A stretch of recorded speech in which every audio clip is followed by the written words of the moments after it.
E aí, eu vou falar um pouquinho dessa transferência de ativos. Eu falei, transferência de ativos, o que que é isso?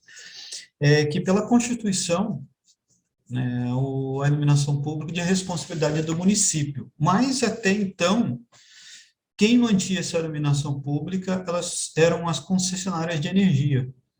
Então, houve uma mudança, depois a gente vai ver a norma ali embaixo, que está vigente hoje, né, sobre isso. E a data limite, se eu não me engano, era 31 de janeiro de 2014. E depois houve uma prorrogação para 31 de dezembro de 2014. Então, foi essa data limite para que essa transferência de arquivo fosse completa, transferência de ativos, desculpa, fosse completa, da concessionária de energia para os entes municipais. Só que aí, a transferência em alguns estados não foram contempladas, como São Paulo, por exemplo, que se antecipou. Antes de sair essa obrigatoriedade, São Paulo já tinha feito isso, já estava administrando os ativos de iluminação pública, mas muitos estados ainda não. Minas Gerais é o mais confuso deles. Então, quando houve essa transferência de ativo e chegou o limite de 2014, então muitos municípios ficaram perdidos. Por quê? Porque agora, do nada, né, não sem nenhum planejamento por parte do município, né, inclusive teve município que entraram até na justiça, municípios e cidades, né, que entraram na justiça para não receber esses ativos. E estão trabalhando sob liminar. Alguns ainda estão sob liminar, mas a liminar é aquele negócio, né? Do nada, a liminar cai e eles são obrigados. Então, eles tiveram essa dificuldade. Primeiro, de materiais. Não tinham material, nenhum estoque, não sabiam como organizar.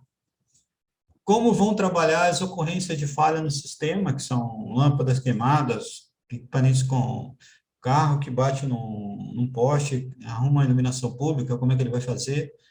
Como ele irá fiscalizar esse serviço, caso sejam executados pela própria administração pública, ou sejam através de contrato de licitação, ou parceria público-privada. Só que a gente vai ver que a parceria público-privada tem um valor mínimo para ser considerado mais à frente aí. Só a introdução também, que tem um colega nosso que vai falar bem essa parte de PPP, mais para o final do treinamento.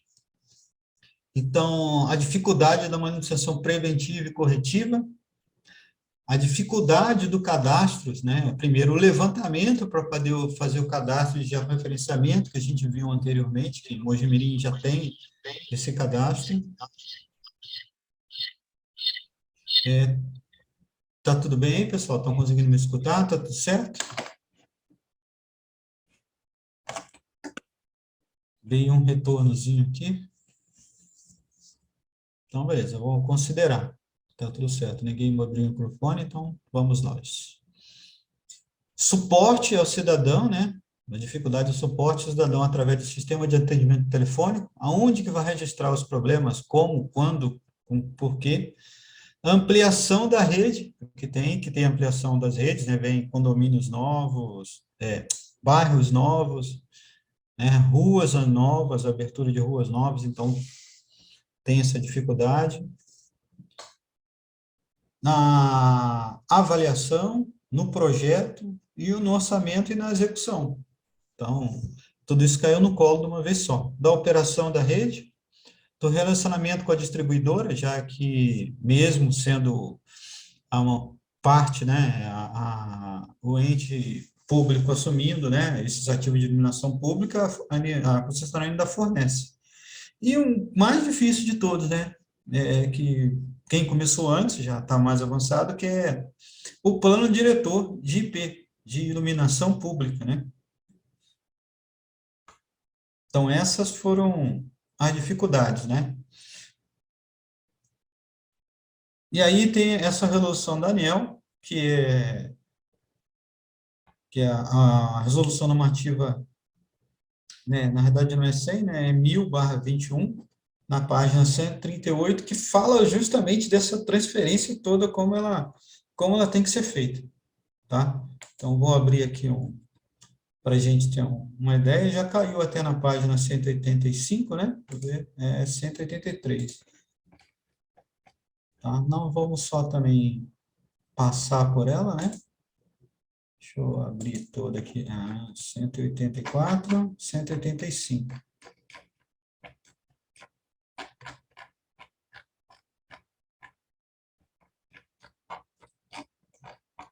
184 a 183.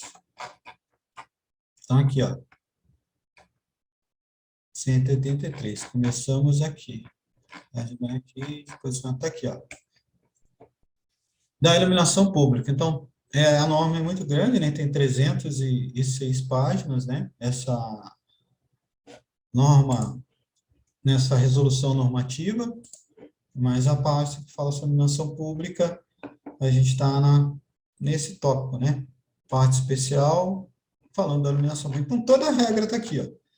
Como tem que ser essa transferência, como administra, como vai ser cobrado a tarifação.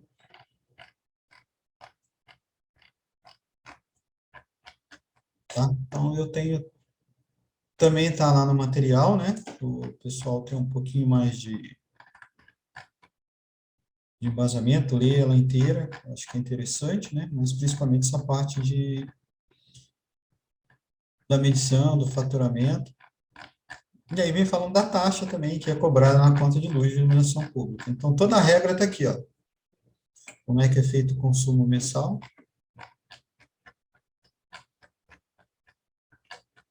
Tá? Então, vamos voltar para a apresentação. Então, vocês fiquem... essa regra que deu o limite, né? Na verdade, não foi essa norma, a resolução normativa 1000, foi uma anterior a ela, se eu não me engano, acho que foi a 416, que foi descontinuada ou foi tirada de circulação quando essa resolução normativa 1000 de 2021 entrou em vigor. E aí, para vocês terem uma ideia, ó, isso é de 2014, quando teve a data limite. Transferência de ativo. Então, os municípios que a iluminação pública já estava, né, administrada pelo município, ou seja, a transferência de ativos já tinha acontecido, e que os municípios que não. Então, olhando assim no mapa, é o que é interessante, né? Você vê uma quantidade maior de municípios que absorveram, né, os ativos de iluminação pública, e outros que até a data limite não tinham absorvido por inteiro. Só que os que não tinham absorvido por inteiro, né, principalmente aqui em Minas Gerais e São Paulo, onde a densidade populacional é muito maior, então onde tinha muito mais pontos de iluminação pública. Então, em porcentagem, apesar de ser pequeno em tamanho, em porcentagem era maior. Tá? Então, para vocês terem uma ideia daquela... Quando chegou 2014, São Paulo já estava adiantado, ainda não conseguiu se encaixar no 100%. E aí, para a gente estar em administração, né, na parte de transferência de ativos ainda,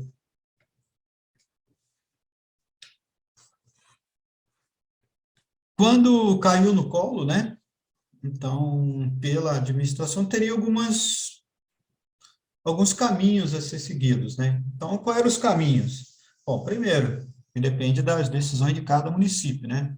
O primeiro caminho a ser seguido ou ele montava uma equipe própria para fazer manutenção, então as dificuldades já começam aí, ou ele se associava com outros municípios através de um consórcio que é permitido por lei, né? Você ter consórcio entre entes públicos para todos serem atendidos,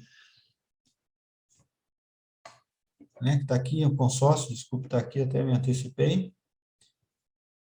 Ou contratar uma equipe de associação, né, com outra equipe de municípios, ou consórcio entre os municípios.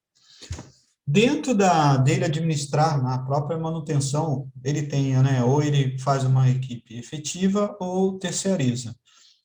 Em estudos pela CEMIG, para ter uma ideia, eles consideram como aceitável, não essencial, mas aceitável, ter uma equipe com 2 eletricistas para cada 8.000 pontos, se eu não me engano, 8 ou 10.000 pontos para serem atendidos. É claro que existe toda uma infraestrutura por trás até chegar nos eletricistas, né?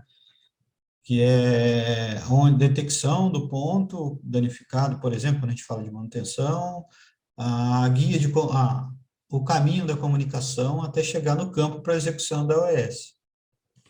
Então, ele tinha esses caminhos para ser seguido. Tinham 3 caminhos. O primeiro, montar uma própria equipe de manutenção, onde ele contratava pessoas através de concurso, ou terceirizava, ou misto, né?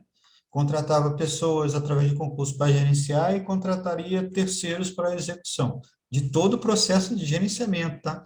É interessante a gente imaginar que a gente está falando só na execução da troca da lâmpada, mas todo o processo de gerenciamento disso aí, que envolve material, compra de material, gerenciamento dos ativos, das ligações, da própria eficiência energética, dos projetos novos que venham a existir, da avaliação dos projetos já existentes para modernização. Então, é bem grande, né? Apesar que a gente fala em iluminação pública, olha só a luz lá no poste, mas para manter isso rodando é grande. Então, a associação entre municípios, né, vizinhos, ou o consórcio entre outros municípios. Ou seja, todo mundo banca uma equipe só, todo mundo paga uma equipe só. Aqui, ele faz a associação, o município vizinho tem a equipe, mas ele utiliza. O outro município utiliza e paga quando utiliza.